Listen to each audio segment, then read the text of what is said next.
you're a Disney fan, you've definitely heard the song When You Wish Upon a Star. On a star as dreamers do. And now with the celebration of Disney's 100th anniversary, this is their animated film of the year, Wish, and it is just a pure instant Disney classic, top to bottom.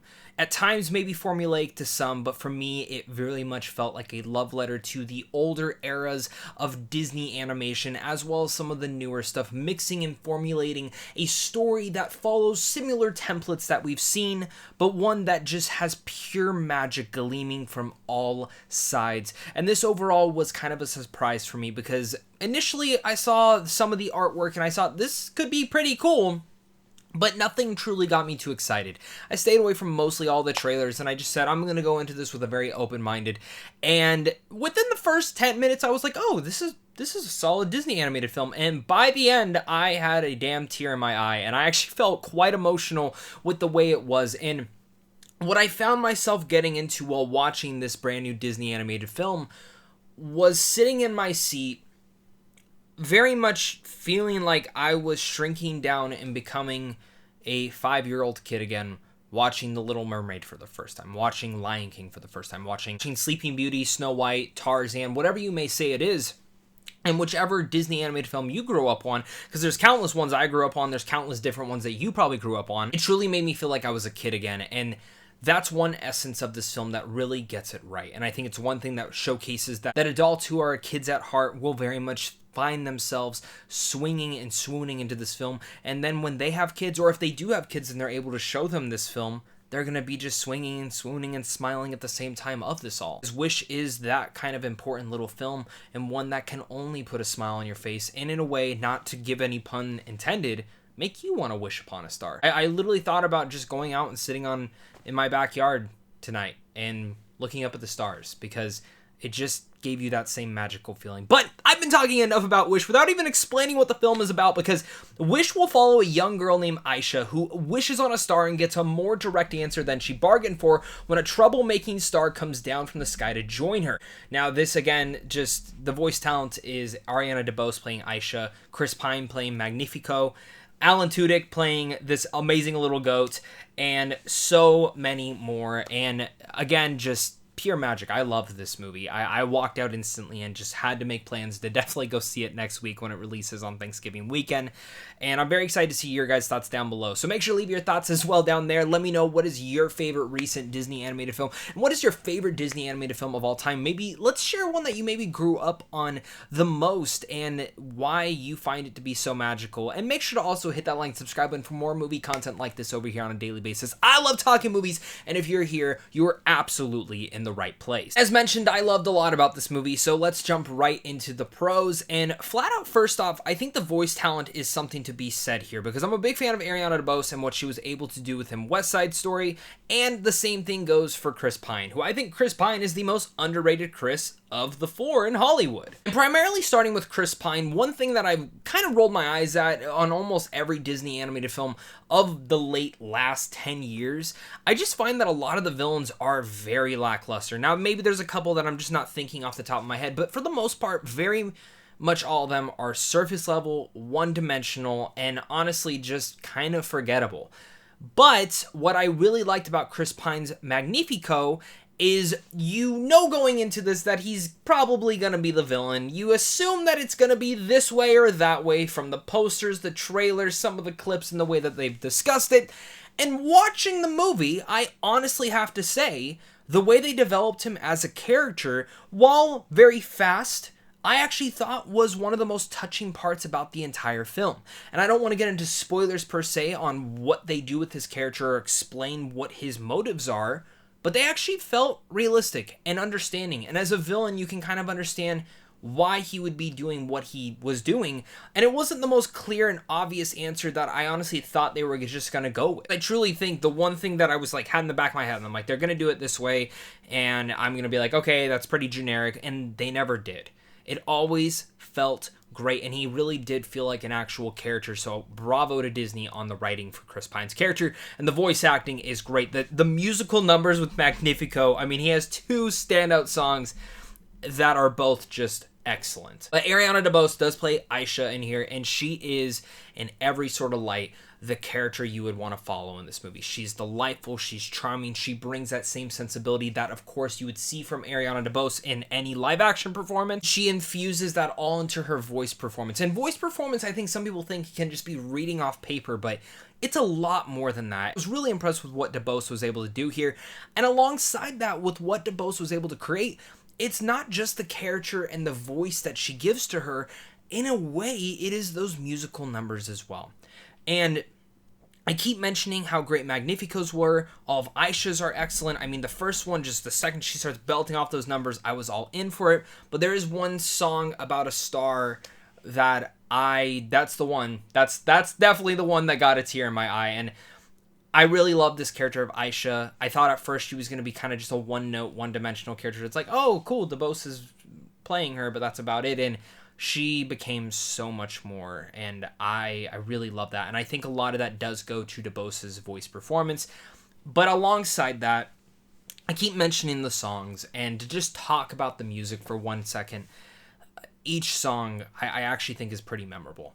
And I find in films such as this, or other Disney animated films that do include music such as Frozen, Moana, recently I've been kind of a little bit disappointed in a lot of those. And I'm not just saying that because it's the popular thing to hate on Frozen at times, because I like Frozen. I like Frozen 1 and 2, and I like some of the songs from there, but for the most part, sometimes I find them to be not repetitive, but kind of just lackluster. Obviously, everyone loves Do You Want to Build a Snowman and like Moana's main theme. But Moana, for instance, I think has 2 great songs, and then the rest I find to be a little bit tad forgettable. And obviously, music is subjective, and film is subjective, so you may completely disagree with me, and you may absolutely hate me now for saying that, but this is the first Disney film in a while where I just went, damn.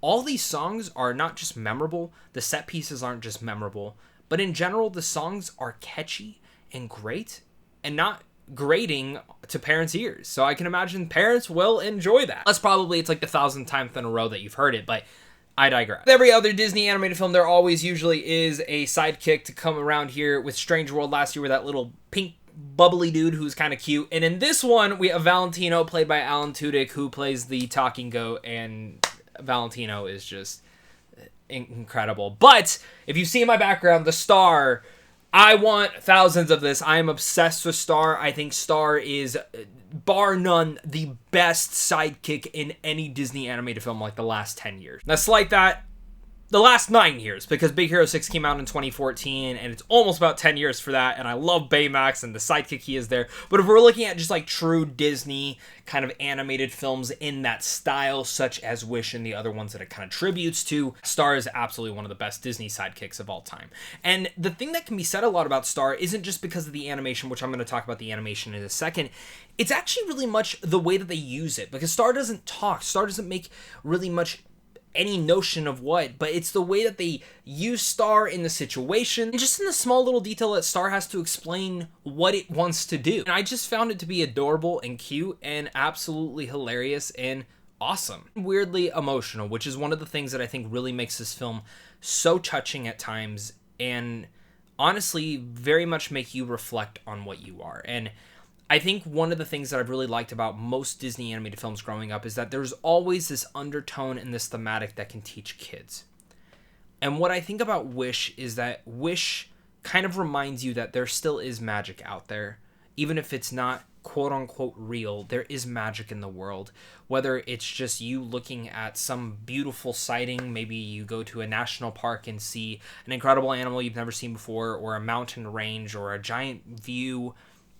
There's always magic to be found in every sort of day, and I think people are going to grasp something a little bit different than I would have even expected, and I really came away from Wish just feeling that hopefulness of our world. And I think when you see the film, you might feel the exact same way, and I'm really impressed with the way that they were able to contribute that. And alongside the animation I talked about, this is a very much different type of Disney animated film that we've seen before. In a way, some people will say it's borrowing from Puss in Boots: The Last Wish, or even Spider-Verse, where Spider-Verse is more comic-y, and Puss in Boots: The Last Wish had a really unique art style to it. This in its own way is maybe inspired by some of those, but very much its own thing. And I think the reason I say that it's its own thing is that for the most part, while it is trying to borrow that 2D, 3D flair, it really feels like you're flipping through an old cartoon storybook.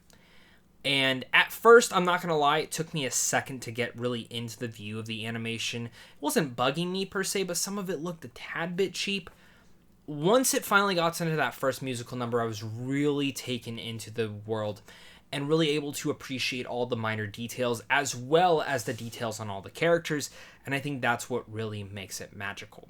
And for Disney fans, there are countless Easter eggs. As I've mentioned, this is very much the celebration of the Disney 100th anniversary, and it's not like, oh, look at this one, oh, look at that one. It's very much subtle to its approach. Some of them are a little bit more clear and really much hit you on the noggin, but they're short, they're small, they don't affect the story, and they're there. I think the more subtle ones were the ones that I had more fun with. And I have to say, as like a Disney fan, I enjoyed those. Where I do want to get down to some of my issues, because as much as I love this movie, there are some things that I want to mention that I think others might have issues with. I did not, just as a full disclosure, I did not. I almost think this film is completely perfect. So take that as what you will. Two issues is one, going back to the Easter eggs. I find that some people might hate some of them in here, honestly, depending on who you are and what you are watching this movie. You might just think they're a little bit too on the nose or too in your face, and maybe have wanted something that was a little bit by itself, but I think we all have to remember that this entire story is literally based off, well, where does that star, that wishing star from the song When You Wish Upon a Star, come from? And I think that's like the one thing that you have to view, is that there are going to be Easter eggs in this celebration, and I don't think like they're a problem. I think almost every Disney animated film has Easter eggs. Maybe not as bombastic in front of you, but they're there. It'll be different for everyone. And last but not least, I do think some people will not like the template of the story and might complain and say it's a little bit formulaic. Now, as I mentioned from the top, I think it borrows from quite a few different Disney templates in animated format. But if you look at almost any of your Disney favorites, a lot of them follow this same similar formula. And I think if you go into this film and you just wish upon yourself and remember that, like, you as a young kid might be falling in love with this, I think you'll find something there.